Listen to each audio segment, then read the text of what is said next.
Pour bien vous illustrer le concept d'un flux de gènes, imaginez deux îles séparées par la mer.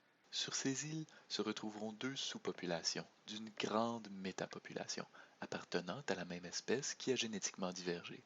L'isolation à long terme a créé une lignée pure d'araignées à petites pattes, résultant dans une perte de variabilité génétique, occasionnant la naissance de plus en plus fréquente d'individus homozygotes, grand A, pour des gènes affectant la reproduction ou l'état de santé.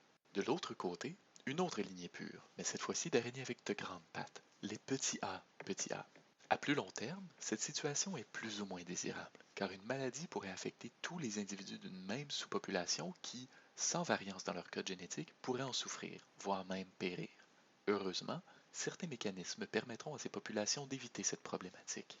Imaginons maintenant un éclair qui s'abat sur ce palmier et qui fournit un pont entre nos deux populaces. Les courageuses araignées à petites pattes prennent la décision d'explorer de nouveaux territoires en quête d'une solution à leur perte inévitable de variance de fréquence allélique.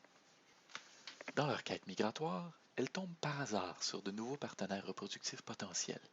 Les ébats romantiques entre ces deux sous-populations auront de grandes répercussions sur la fréquence des allèles des générations futures. La métapopulation verra sa diversité génétique augmenter, ayant accès à un plus grand pool allélique. Le flux de gènes peut apporter du bien en permettant l'adaptation locale de certaines sous-populations, mais peut aussi causer du tort, comme le transfert d'une maladie héréditaire ou encore de phénotypes dominants moins bien adaptés à l'environnement. Ce phénomène peut aussi affecter les végétaux par la migration des gamètes.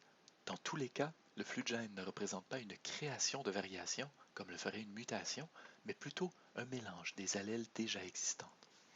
Merci donc d'avoir pris le temps d'en apprendre un peu plus sur la génétique et le flux de gènes, et à une prochaine fois.